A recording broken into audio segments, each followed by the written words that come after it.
Britain's magnificent Bredor Lake, a saltwater estuary of more than 1,000 square kilometres. Its world-renowned sailing lured Rob and Janet to build this cosy cottage retreat, with panoramic views and a trail to a private beach. But first we'll visit Martin's Point, a peninsula wrapped in stone beaches and seaweed. Jay felt guided by an unseen presence as he updated the house to an inviting rental property with rustic accents. This home once belonged to Jay's beloved grandmother.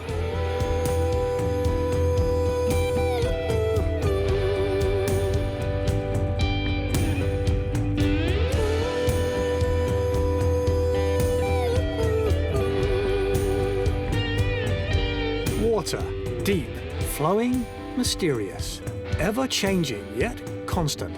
The inspiration of artists and adventurers, it's the foundation of life. We are drawn to it, to watch it, listen to it, immerse ourselves, and for the fortunate few, to live beside it. I was born in Martin's Point, this community. Did the classic move away, start to explore, but kept coming home. Every time I tried to leave, I'd come back, and so I decided to stop trying to go away. I'm a serial entrepreneur. I've always been self-employed my entire adult life, and so the cottage rental business is one. My great-grandparents on my mom's side of the family owned the property. My grandmother was born here every weekend, and every Christmas Eve was my grandmother's big annual tradition. I describe her as the poster child for what every grandmother should be. She continually gave beyond what she was capable of, and she was sort of the matriarch of the community, and she was constantly looking after everyone. She made thousands of peppermint patties, and every year boxes just went out to everyone in the community, in the area around. When the family decided to sell, it sat on the market for a couple of years without any interest. The home needed a lot of work. The value was in the property itself. I was growing this property rental business and started looking for something on the water, and then thought, well, hang on a minute, there's this one that's already in the family. So I did live in this one the first winter after we renovated. I said I want to enjoy it myself after everything we put into it before it starts renting out. We always loved it, so we were always a boating family. We were always doing something on the water. It wasn't until I moved to central Canada and the ocean was no longer accessible to me, that's when I really discovered what it meant to me. There's not many options to go cool off, and you're like, I just want the ocean, seaweed and all, I just want the ocean to jump into. Coming home was sort of when I've been reconnected to that and realized that I needed to have my feet planted close by.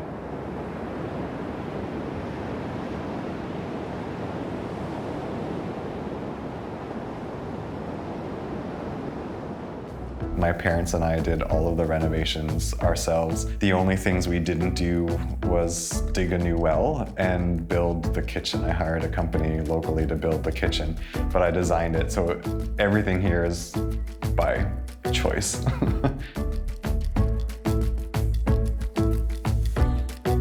I needed to sit in the space and let the space speak to me and tell me what it wanted to become and how it wanted to be transformed. Really fun to watch that evolve as we were tearing the place apart and saying, oh, okay, we can use that, we can use that. An interior space could take 1,000,001 different shapes. And so it's like, oh, well, why not go after this really cool photo that I saw, or what about this one that's really industrial? And sometimes I've walked through homes where it almost felt like they forced it to become something that didn't quite feel natural. And so in that sense, I like to sit in the home, try and picture where windows and doors would be. I would tape off where the island would go or where a bed would go in a room, and just sort of find the flow that felt right. I then discovered, I'm like, oh, every window you can actually see the ocean, whether it's a little corner or a full view. And so every morning it was like, okay, I'm gonna stand here and I'm gonna drink my coffee and look out this window and just really take in the view. Rustic meets modern is sort of my personal theme. The other homes incorporated some darker colors. This one stayed a bit more bright and airy. I wanted it to feel beachy, and so I love finding ways that blend those quirky traits and some rustic but clean contemporary lines. My grandfather was still alive while we were doing the renovations, and so we would talk about it with him and we'd show him photos. And I hoped that he would come see it when it was finished. I knew that would probably be a really difficult experience for him. In the end, he chose not to, and so I wasn't really hurt. I'm assuming he was holding on to the memories that he had there. I mean, he lived here his entire life too, and watched his family grow up. I also wouldn't have wanted to jeopardize those memories that he was holding on to.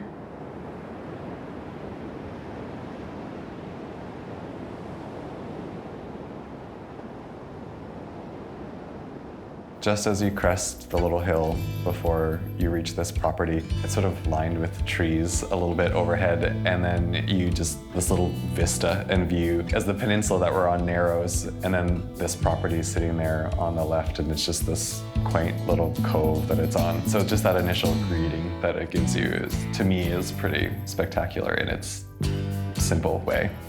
It honestly makes me feel grateful that I was able to retain it, and so that I can keep coming back and enjoying it. It wasn't lost to some stranger who just scraped it off or sold it several times over. It's constantly changing and evolving now, so eventually the older people have passed. There are still some community members that would have known my grandparents who are still alive. My parents are a bit more connected to them than I am, but there's still a sense of that here.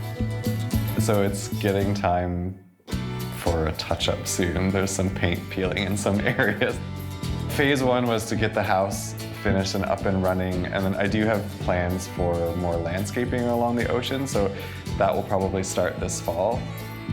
Far side of our waterfront is just still, it's a raw embankment that's been eroding away, so that needs to be rock walled. But my plan is to put a ground level patio there with some steps down to the little coast beach area. Even though we're right on the ocean, I can still feel a little bit removed. When guests are coming, their kids will go down and play. And so if I can create a bit more of a space down there that becomes a hangout, that would be pretty fun. When it's low tide, there's a bit of a sandbar out there, so you can almost walk to the island that you see when you look into the cove. When it's a really low tide, like on a full moon, you could walk the whole way, but otherwise it's a short swim. As a kid, the idea of going to an island was pretty spectacular. One that you can just like walk or swim over to is kind of a fun feature. The cottage where I live in the summer, I put an outdoor shower. If you've never experienced it, it's kind of fun to be under this hot water, but then a cool breeze blowing at the same time. It's just this neat experience. When I do the next rental, I'm gonna put an outdoor shower.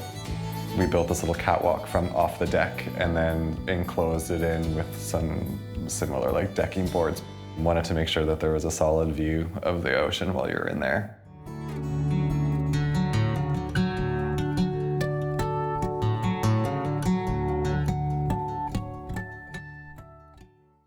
For me, it's almost a sense of instant tranquility. This place definitely has it. No matter how chaotic my world can be, as soon as I park the car and step out, there's this instant release and everything just melts and you're just greeted with this sweeping view of the ocean. I think it's just all the factors that stimulate your senses there in this way that's just...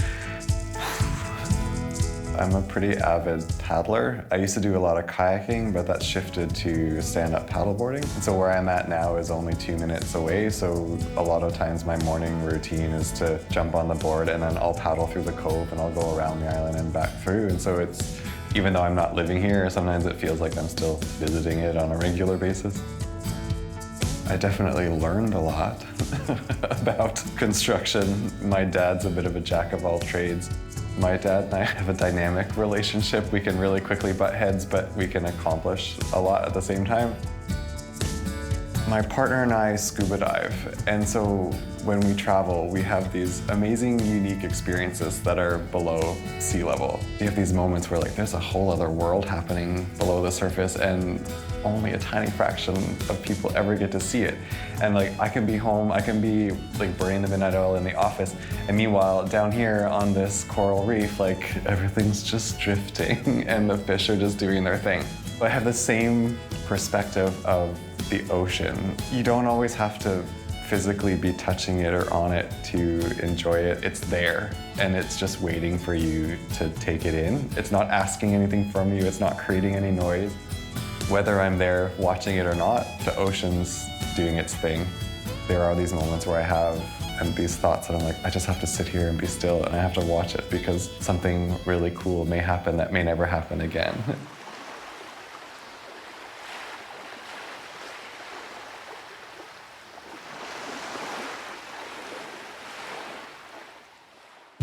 There's something about an old home that you can never recreate in a new build. Someday I would like to experience what a new build feels like, but when you walk into a new home, and they are beautiful, don't get me wrong, but there's sometimes a coldness or a rigidness to the space. There's no dings in the walls, so you're afraid to mark anything. I've always said that old homes have a soul that you just can't recreate. There's just so much has happened in a space that I think does impact what you feel.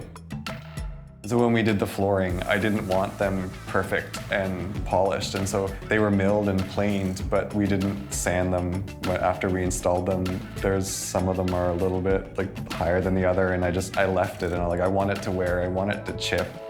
We always kept asking, oh, do you think Nanny's watching? Do you think she sees the house? What do you think she would think of this? She was simple in her needs, but if somebody wanted to do something to her home, like my mom and some of her siblings would renovate and give different rooms makeovers, she would never have done it herself, but she was always grateful that somebody else did it for her. I've also considered placing a smaller rental unit on the property. It is big enough to do that. You flip-flop over whether that enhances or detracts. So I don't know, maybe I'm just waiting for and letting it speak to me for what its future holds.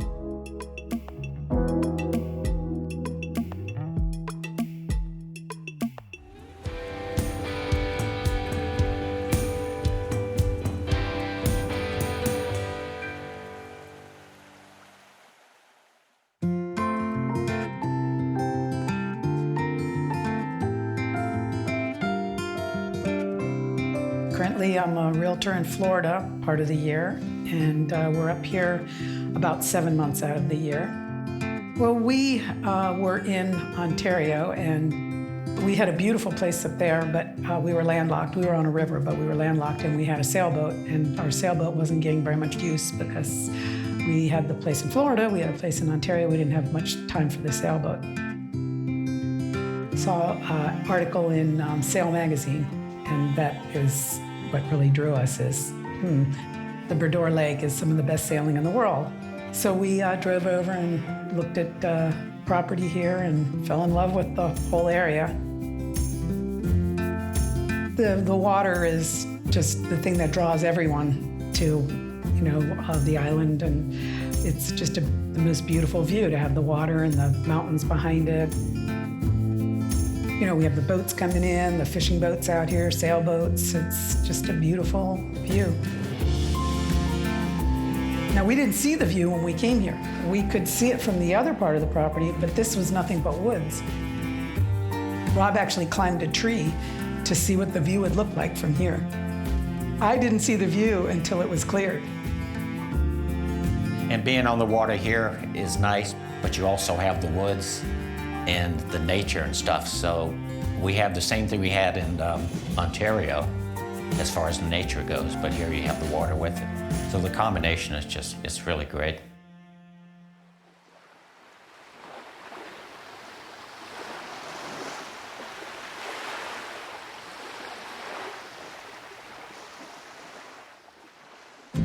Having the windows and doors, like even in the bedroom when you wake up in the morning, you've got this huge view out. Even at night, if you wake up, you see the moon, the stars, and everywhere you look, you've got a view. And the view is that's the most important part of living here. I would say it was all the glass that was the most important part. But the ceilings worked out real well because it does make it feel much bigger than it is. I love the kitchen. kitchen is big enough to do anything in. I mean, you can make gourmet meals in that kitchen, even though the stove is smaller. You've got, a 4-burner stove and an oven, and I love to cook. So yeah, the kitchen worked out real well. I think the whole thing as a whole is fairly unique. I know when people come in, they're very surprised. They walk in the door and, oh, wow. Because it's just everything comes together as something that's very different, very modern. Like I say, really clean. It's a modern, minimalistic theme. And people really appreciate that, especially visitors. I've had people come and say, oh, we just love that there's not a bunch of clutter. They say the first thing we have to do is move all the stuff out of the way because there's just so much junk. People pretty much know when they're coming here, they know what it looks like because they see the photos, but they like that. They like the simple, clean looks.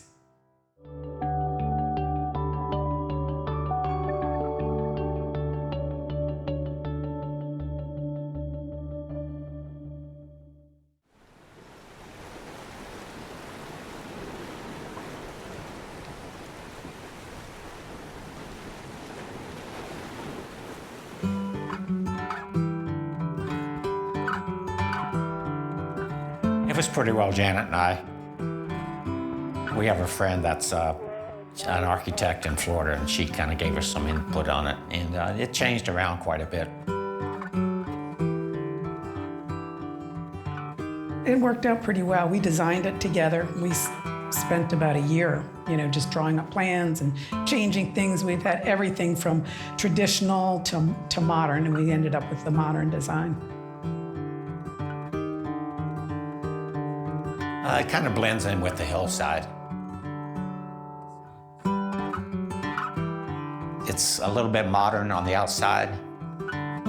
I don't know if you know, but up the hill here is the Highland Village, which is the old historic homes and everything.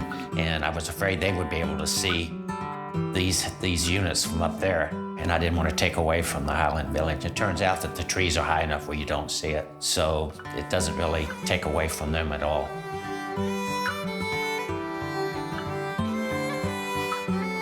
For a small place, it's just clean designs. It feels bigger. Just like the lines. The simple, the simple lines.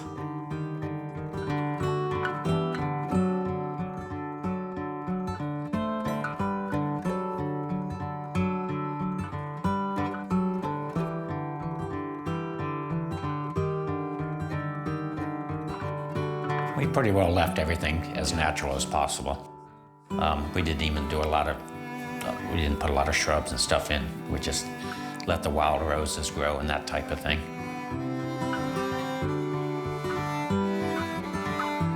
We do a lot of hiking and walking around. We've put some trails in. So we hike down the trails, and we have a fire pit. They're a nice place to hang out.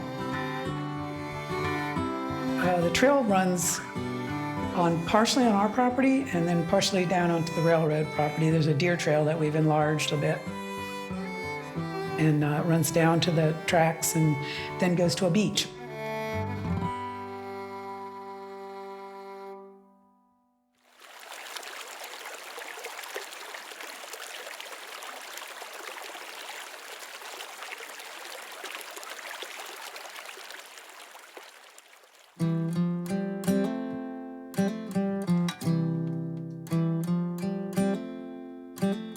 I really do love going down to our little private beach down there.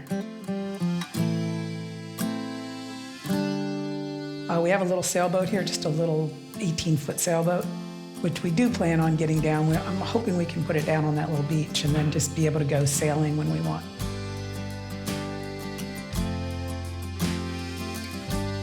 Even being just on the water, just the serenity, just hearing the water lapping on the shore. It's just very peaceful and comforting.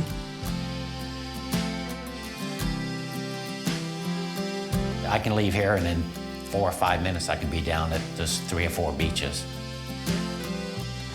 There's the Grand Narrows, there's Iona, then there's the Grassy Cove. So you can always just take a half hour, just go down to the beach. And there's never anybody down there, and you have the whole place to yourself, and you walk the dog.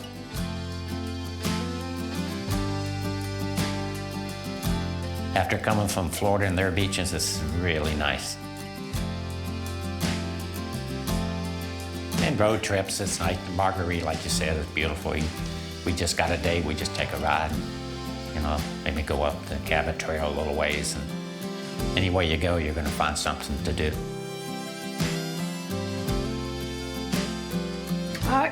It is a little community. I mean, it's very small. There's not that many people. There's a Canadian Foreign Legion here, and they used to have a lot more before COVID, but you know, there was always Friday night dinners there, and music and get-togethers. We still have the pub, and they have entertainment up there a couple nights a week. So a lot of locals go up. They have trivia night, and they do bingo over at the Foreign Legion. As small as it is, there's a lot going on in the little town.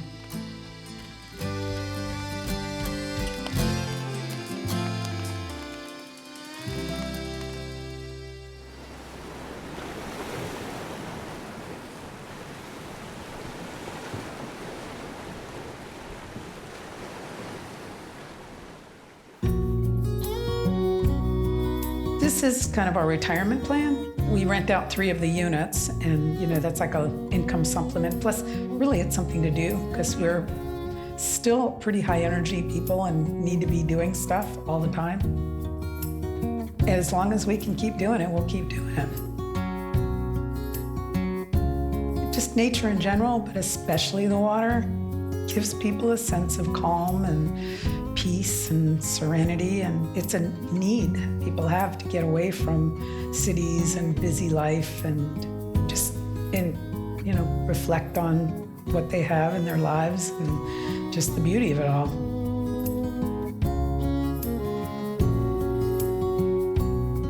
For me, I like the expansion and to see the weather moving in and the clouds coming across, and unless you have an expanse of water, you don't really see that as much as you do on the water. Like with sailing and stuff, we would, you know, you could see the weather coming as it passes by, and you're just all part of it.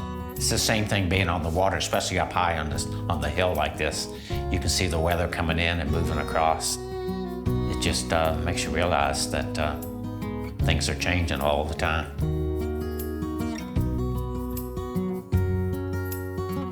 I feel really grateful to be here. I get up every morning and look out to what people come here from all over the world to see, you know, for a week or 2 out of the year. And I get to wake up to it every morning, and I don't take it for granted. I am really grateful for it.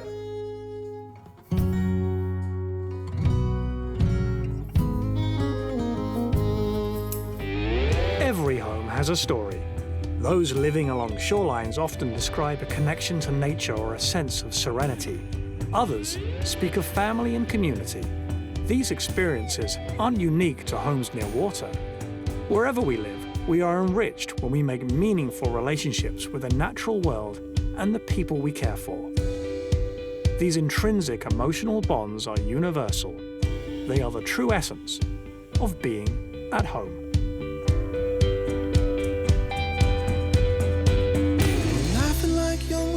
On this back road avenue, and this Saturday night I'm only singing for you. And if we had any problems, you wouldn't know it now. To think that we solved them, lying on the hood counting stars. We're just a drop in the ocean. No need to fix what ain't broken.